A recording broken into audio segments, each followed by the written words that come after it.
I was surprised when I met you in terms of how funny and silly you were, because the only Pooja Honda I knew before I started there was the Pooja Honda I'd seen on the news. Right. And the news is inherently serious. Yeah. So I honestly thought you were like serious and boring.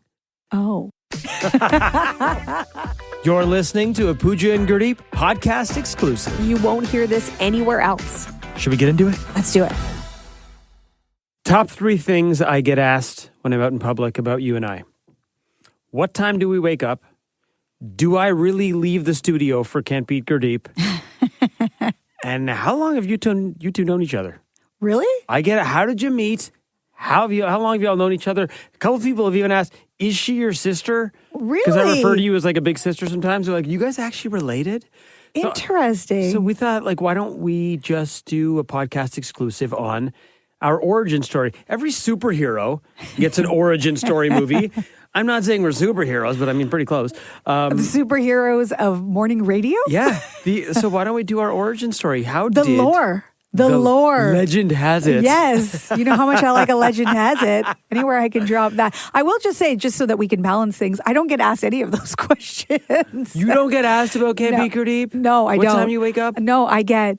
Is Gurdeep really that great? Is he like, what's wrong with him? Why is he still single? I don't understand. He seems great. Okay, all those DMs you get asking those questions, those are from my burner accounts.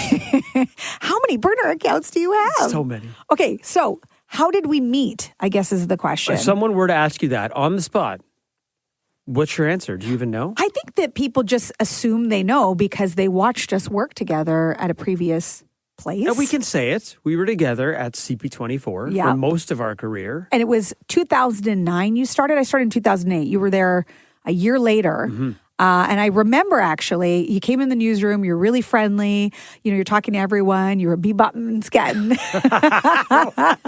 You're just, really happy to be there, really excited. And I remember my very first conversation with you. I just remember laughing a lot. I don't know what we talked about, but we were laughing from the jump. And I was like, oh, this guy's really fun, really cool. And I was excited to work with you. But in our jobs at the time, it's not like there were many opportunities to work together per se. Like if I was doing weather and, maybe you were anchoring, or if I was anchoring, maybe you were reporting, like weren't really working together. No, we weren't. And it was a shared space newsroom, meaning there were no assigned desks. Like you could kind of just sit anywhere. Sometimes you just had to take whatever desk was available when you came in, depending when your shift started. And for whatever reason, I just realized I was sitting in your vicinity. I was sitting in your area. In my aura. In your aura. Because you already had something of you kind of were a creature of habit. Like you tended to sit sort of in the same spot in the newsroom. I guess you used to get that spot. I would sit by you. My name was on the chair. Yeah, you weren't supposed to do that. I'd sit by you just based on availability. But then I found I was like actively looking to sit close to you. Even if there were multiple spots available, because I just liked talking to you. I liked hanging out with you in between while we were working. We just kind of got along. And it's funny, I was surprised when I met you in terms of how funny and silly you were, because the only Pooja Honda I knew before I started there was the Pooja Honda I'd seen on the news. Right. And the news is inherently serious. Yeah. So I honestly thought you were like serious and boring. Oh, before wow. I knew you. Oh, wow. And you're like the opposite. You're ridiculous and hilarious. Mm-hmm. News was just something we did. And I will say that I didn't know that this whole backstory was going on. I found out later from you, but I was working on the weekends and I was, anchoring, alternating with other anchors on the weekend, anchoring the news. And I was just getting experience with more anchoring. I didn't realize that they were going to be starting up a morning show on the weekend and that I was in the running for it with you. Yeah, I didn't realize that either. And that's a really funny story. So I remember this was 2011. So now I had been working there for 2 years. You had been there for 3 years. We had both been climbing the ranks. We both started off doing like weather and traffic. But by this point in 2011, while we were still doing a little bit of weather, you were primarily a news anchor. I was primarily a news anchor. So it's like, this is great. Things are going well. Our stock is rising. And the guy who was running the channel at the time, his name was Bob. He decided we're going to be the only channel in the country with a weekend breakfast show. Mm-hmm. Cool. So, and this is where I tip my cap to him, because honestly, if he hadn't spotted this, I honestly don't know if you and I sitting here with our own morning show on radio would even be a thing. Because So true. He was the first person. So I'm still very grateful to him. He's the first person who thought this was a thing. He put this together. He must have just seen you and I gabbing in the newsroom and just getting along because we had never really been on air together. That's true. And so he, I guess, had approached you because, again, I didn't even know that this was Oh, happening. he didn't call you in for... No, I didn't know that. I was just told that I was going to be on a morning show with you. But I didn't know that. Yeah, I Did wasn't. he tell you? How'd that work? No, he just called me and he said, you're doing a morning show with Gurdeep. And I was like, okay. Because I was on the weekend anyway. So all it meant was you were going to be there too. Got it. What was your shift on the weekend? I did all sorts of shifts, but I was usually the morning. Okay, that's so interesting. I didn't know that. I had never heard your side of that. Okay, so mine's kind of interesting. Get this. So I was working weekends too, but my shift was 2:30 p.m. to 11:30 p.m. Okay, I was 27 years old, and I loved that shift. I'll be completely honest. I'll tell you why. I was 27. I had just moved downtown. I just got my own condo. I was single. I'm working at the biggest channel in the city. Life was good, okay? So this is when I was in my prime bar going phase. So let me tell you, a typical weekend, I'd work 2:30 to 11:30. I'm dressed up because I'm on the news. I would finish that shift as soon as I could, as soon as I was off air, like sprint out of there, it's on Queen Street West. I would go meet my buddies straight at the bar. No way. You would go out after a shift? 100%. It's 11:30. That was like the time to go out back then, remember? Now I'm tired by like 9:30, but that's a separate problem. And it was perfect because I'd meet my buddies, go there, sometimes still TV makeup on. Which you actually preferred because Yeah, you're it was like, good. It was you're like, good. I have no pores. Good for the dark lighting, yes. And it was great. I was living my best life because you could go out, you could have some beverages, you could stay out super late. And I didn't start till 2:30 the next day. Oh, nice. So I could That's recover. pretty sweet. And it was a great routine.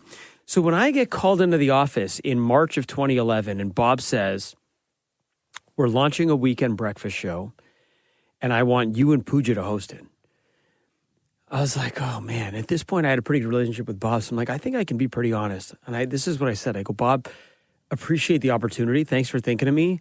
I go, I'm going to pass. What? Yeah. Pass on working with me? I turned it down. I didn't know how good it was going to be. I turned it down because I was honest with him. I told him what I just told you. I said, look, I'm 27. I'm single. I just moved downtown. I love the weekend shift.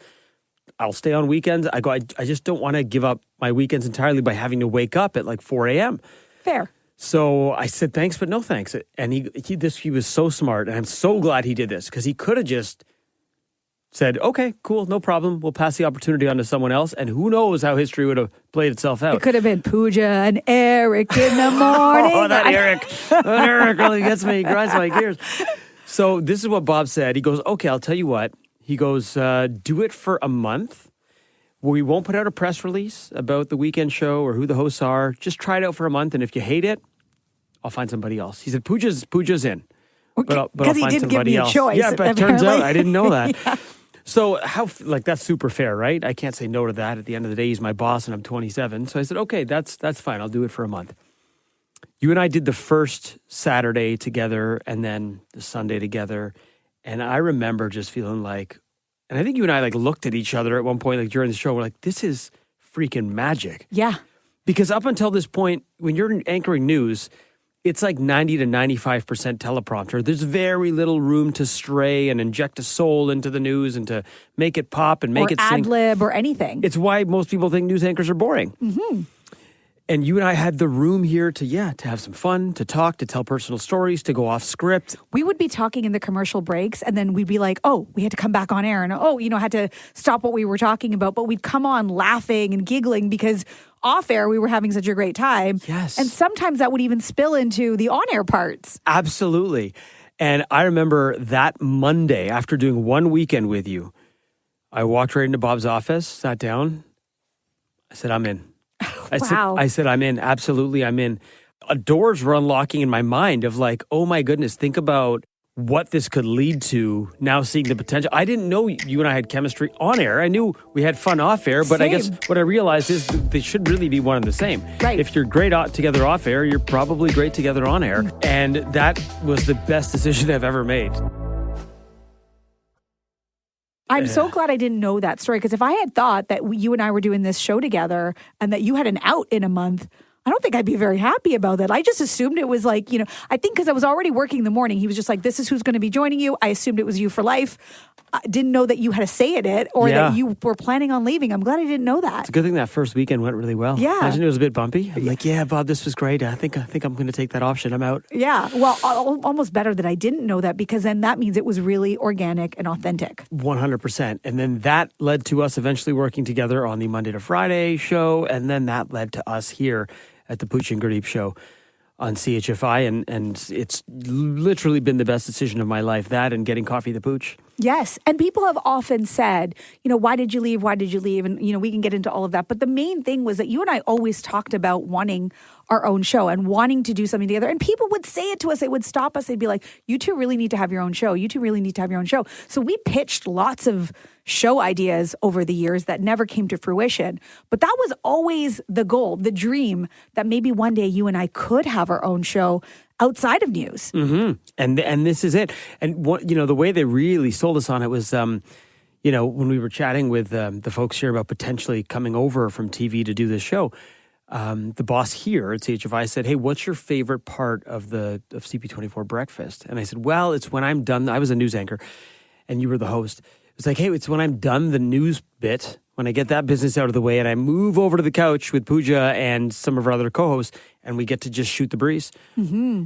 And the boss here said, great. Well, if you take over CHFI Morning Show, that 2-minute bit that you love, guess what? That's the whole show. It's just you guys shooting the breeze about topics you want. And that was the moment I was like, okay, yeah, you've got me, because this is the part that sings. And that's not to take away from the news. Obviously, the news is serious, and you're plugged into it and you care. But it's heavy. It's really heavy. It's heavy. Where you get a break, that was the time to just be like, oh, we can breathe. Yeah, you and I both appreciate news, but I think inherently neither of us are like hardcore news junkies. Mm-hmm. I never have been personally. I've always been more like I always would say try to inject a soul into the morning show by giving it some fun where you can. But wouldn't we rather just uplift people's mornings rather than bring the doom and gloom? Yeah, and that's the thing, that when people stop you on the street, they never want to talk about the 5-alarm fire or the down street pole. Like, that's not what people talk to you about. They talked about the fun, the stories you share, the interactions. That was the thing that was memorable. That's the thing that people enjoyed about us, is that we did put a smile on their face, and that's what we aim to do on the show now. It's often when the show goes off the rails and we're laughing so hard we can't stop. It's the sticky content in your mind. Okay, so I did say we have 2 stories of how we met. That's the first one that logically comes to mind in the CP24 newsroom in May of 2009 when I started and joined you. However, we realized after a couple of years of knowing each other, you and I actually met in 1994. You have the date? Yeah, because I know when the wedding was. In 1994, in my parents' basement, when I was 11 and you were 29. Yes, big generational divide between us. I'm 5 years older than you. Okay. Am I 5 years? 4. Whatever. Yeah.